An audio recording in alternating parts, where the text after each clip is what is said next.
Ladies and gentlemen, good morning. Welcome to our show. This is Kiama, the tallest man in Black Africa. It is a Monday morning.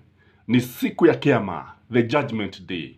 So if you're here for the first time, this is your host. And today as we look forward to Kome's court, the Supreme Court of Kenya, that we are expecting is going to bring shockwaves in this country. It is going to shake the political waters, and what will happen, nobody can actually tell. In fact, I've tried to find out where the judges are, and nobody seems to know where they retreated to. And this is very, very, very interesting, because what is happening is that the Supreme Court of Kenya, unlike other courts, especially in Africa, is an independent court. Ni koti ambalo linafanya maamuzi makali. They make weighty decisions without blinking. Don't forget that ni mwaka huu ambapo they were able to nullify and throw out the BBI, which was a pet project of Uhuru Muigai Kenyatta. So that is that. So kile ambacho kipo ni kuwa watu wana wasiwasi. Kusema kweli watu wana wasiwasi. Wengine wana wasiwasi, lakini wasiwe na wasiwasi kama yule mwanasiasa ambaye niliwaambia kwa basi moja akaota akiwa kuku, akiwa amelala kitandani, ndio huyo sasa akaota akitaga mayai. Pole pole akataga ya la kwanza. Unajua alikuwa amelala na mkewe pale kwenye kile kitanda, the matrimonial bed. Akaa vizuri, akaota, na ndio huyu akataga ya la kwanza. Pole pole likatoka vizuri sana na kafurahia sana. Akaendelea kuota ndoto jinamizi la ajabu, and he continued dreaming, and then he laid the second egg and he felt so nice and he continued sleeping. Sasa wakati ambapo yai la tatu likawa sasa ndio linatoka, mkewe akamwamsha akamuuliza, mbona unataka mayai na unatoa sauti kama ya kinyonyoke? Kinyonyoke ni kuku mushuno habari hana nilie manjo ya shigoni. Lolololo. Ajabu yenyewe ni kwamba kile ambacho alikuwa anataka kitandani kilibidi waamke, sababu ulikuwa tuachane na haya wanasiasa na ndoto za jinamizi. Kwa what is happening is that watu nimesema wako na wasiwasi kwa sababu if for instance this election is nullified, William Samoei Ruto has all the reason to get worried, and more so if it come out very clearly kwamba he did not garner a 50% plus one vote. You know, he'll come out as a thief. He's come out as an electoral thief. And it will be fodder for Azimio when it comes to the campaign. Because it better be nullified on other grounds. But if it will be nullified on the ground that he never got 50%, then it will be so bad for him. Itakuwa ni jambo ambalo watu watamuonea, wakimuona watakuwa na muangalia kwa macho mengine. And you see, when you talk about a thief, nobody likes a thief for sure. But if it is nullified on technicalities, if it is nullified on a number of irregularities, because you see, if you look at this case, it has issues to do with integrity, it has issues to with tallying of the results, verifications, and it has many issues. It has so many parameters. So it better be nullified on other areas, but not on numbers. And again, if it is nullified and it is found that Venezuelans for sure penetrated the IBC systems, people will never have trust in IBC again. Kwa sababu kile ambacho kitatokea ni kwamba unajua watu hatakuwa na amani. You see, it means that the Kenyans, the data of Kenyans will be at risk. Sababu hawa ni watu kutoka, they are foreigners who be having personal data, your date of birth, your ID numbers, where you come from, and this will be very, very dangerous. You know, we are living in an era of terrorism. This is what is likely to happen. So William Samoei Ruto will come out tainted if it is nullified. But on the other hand, if it is upheld, he will come out as a very strong leader. He will come out as somebody who is very, very powerful, and immediately power is going to shift towards him, and Azimio have all the reason to get worried. Kwa sababu huyu ni mtu ambaye tunajua kwamba atakuwa mtawala wa kimabavu. He will be a benevolent dictator, worse than Idi Amin. That is what I can opine in this channel. So on the other hand, if the elections is still nullified, I think this could easily mark the end of the doyen of Kenyan politics, that is Raila Amolo Odinga. Kwa sababu, due to his age, you see, he will not have much time. Time will be not on his side. Kwa kile ambacho kitakuwa ni kwamba he has to do, he has to retire if it happens like this, and he has to prepare somebody who is going to take after him. So let's pray that this election is nullified, because if it is upheld, it will not be good for Raila Amolo Odinga. The other thing is that again, if it is nullified, Raila Amolo Odinga will come out very strongly, and you come out as somebody. You know, Raila Amolo is somebody with the life of a cat, because about 7 lives of a cat. Tunafikiri amepotea, tunafikiri ya kwamba he's finished completely politically, but by and by he emerged as a very strong leader. In fact, some few months ago, before the elections, people did not even know whether this man was going to contest the elections. And that is how that's the first mistake he made, because initially he was not decided whether he was going to vie for the presidency. And that is why Ruto was able to make a marriage in political, because the guy was alone, alikuwa kibia peke yake. Raila Amolo Odinga is going to come out very, very strongly if this election is nullified. Again, it will give him a lifeline to the presidency, kwa sababu atakuwa amepewa funguo. And again, if this election is nullified, what is going to happen is that definitely Raila Amolo Odinga will be the 5th president of the Republic of Kenya. I think he will not sleep again. Where he made the mistakes, he'll come out very, very strongly, because we agree that there are mistakes. Nobody is perfect. There are mistakes on both sides. But Azimio seems to have made some more mistakes than Kenya Kwanza. Kwa hivyo kile ambacho kitakuwa ni kwamba atakuwa rais wa 5 wa Jamhuri ya Kenya. I think no effort shall be spared. No, kile ambacho kitakuwa ni kwamba the state and the Azimio brigade will come out very strongly. And you see now, the advantage that he has is that ukiangalia utaona kwamba ukienda katika bunge, the Senate, and the National Assembly, he has the majority. And what people are not aware is that I talked to some people in Northeastern, especially where tuliona upande wa mabunge wakihamia upande wa Kenya Kwanza. And the people in Northeastern, the funny thing is that they did not move with their politicians. They are very bitter. They are very, very bitter that their politicians are not principled. You know, I've always said that Kenyans politicians are after their stomachs, nothing else. It is stomacracy.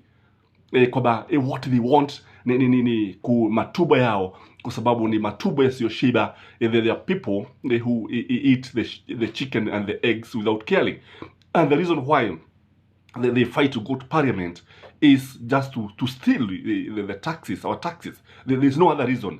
In fact, if the people were caring, our leaders were caring, they could be fighting corruption. But every day you fight corruption thriving day by day. The other person who I think will be indicted, the mtu ambaye atapigwa na butwa, I think ni Wafula Chebukati. Wafula Chebukati could be in jail before we go to the elections. Because this is somebody who buggled the elections. This is somebody who has been messing with the lives of Kenyans. If, for instance, this election is nullified, atakuwa katika hatari kubwa sana. In fact, politically, this man will be finished completely.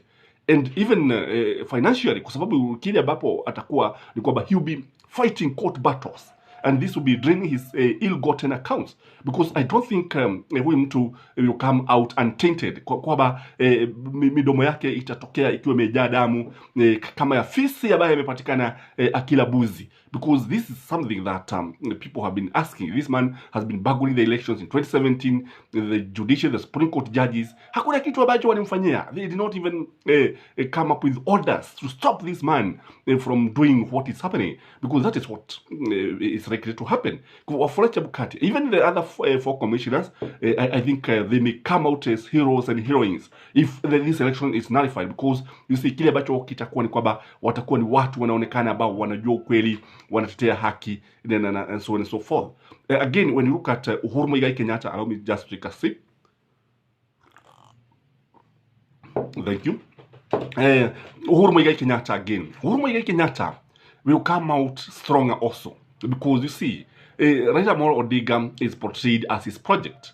and he actually it was his candidate, and we cannot deny this, that he was supporting Raila Amolo Odinga. So if this election is nullified, he'll come out stronger.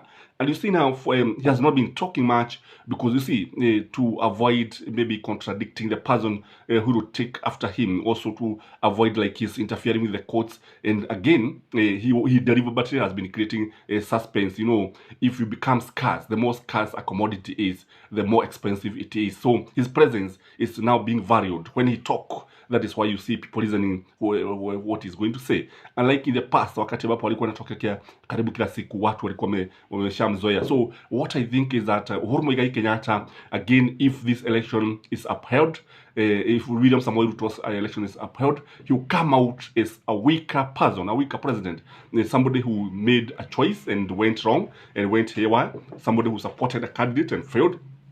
And I think when it comes to the swearing in of William Samoei Ruto, if at all it is going to be there on the 13th, I can see this man, that is Uhuru Muigai Kenyatta, being humiliated by the Kenya Kwanza. And may God forbid, because these guys, vile ambavyo mipango ambayo wanayo ni mipango ambayo si mizuri sana, especially if you look at people like Rigathi Gachagua is a bitter person, is somebody who is going to ensure that he has destroyed Uhuru Muigai Kenyatta's legacy, and actually even his businesses. Uhuru Kenyatta must be very much afraid. If you look again at people like Kipchumba Murkomen, Oscar Sudi, who have even actually been abusing his mother, Basi, if they have been doing this when they were actually in the opposition and he was the president, kile ambacho wanaweza kufanya ni kwamba wanaweza kufanya mambo mabaya sana, wanaweza kumuumiza kisiasa, kiuchumi, and that's why I pity the president, kwa sababu if this things doesn't go the way he has planned,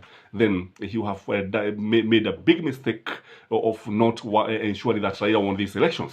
These are the things that are likely to happen. And again, if this election is upheld, basi wa Kenya watakuwa katika maisha magumu sana, because you see, I've always said that William Samoei Ruto is a man with a mission. The mission is not to change this country. The mission is not to develop this country.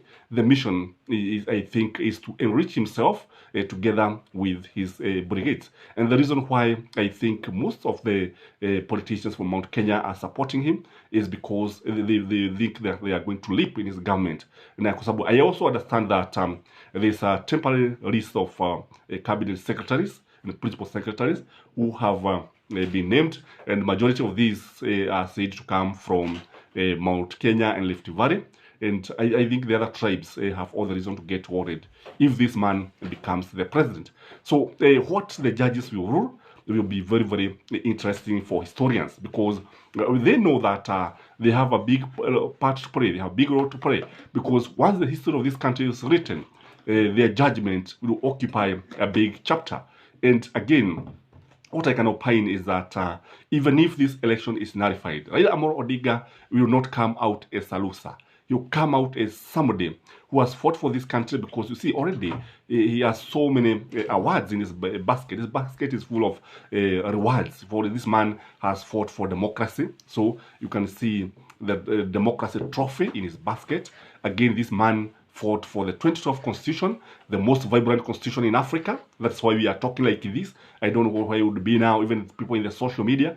And if you want to know that this man fought for this country, go to Uganda. You compare Kenya and Uganda, and even Tanzania, where the press is muzzled, the social media is muzzled. People are not free to talk the way they want, like in Kenya. Raila Amolo Odinga is still a hero, whether the election is nullified or upheld. Again, when you look at this man, ukiangalia utaona kwamba he has been able to mentor so many people. In fact, so many people owes their rights to politics to Raila Amolo Odinga.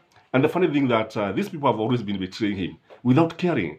But the good thing with Raila Amolo Odinga is somebody who doesn't carry any grudges, somebody who has a good heart, somebody who forgives very easily. And that's why the Kenyans should give him this chance to lead this country. And I've said that all said and done, Kenyans are peaceful. They like peace. There's peace in the country. There's tranquility. And we hope that even after the ruling, the country will remain peaceful. So I would like to urge the diplomats, the Americans especially, who have been giving negative travel advisory to stop this nonsense, because kile ambacho kipo, you are giving people false hope, you are creating fear, you are affecting people economically, because you are telling people that there's going to be kutakuwa na vita. Wapi? Hakutakuwa na vita. And you should be ashamed of yourself, because this is something that is not going to happen. Kenyans are now wiser, and nobody is ready to go to the street to fight because a candidate has won or lost. And I remain yours, Siku coming, the tallest man in Black Africa. So if you have not subscribed to this channel, kindly subscribe, like our videos. You can even hit the red button and the bell, so that anytime you upload a video, YouTube will always notify you. And may you have a blessed day, huku tukigojea siku ya Kiama. Bye bye.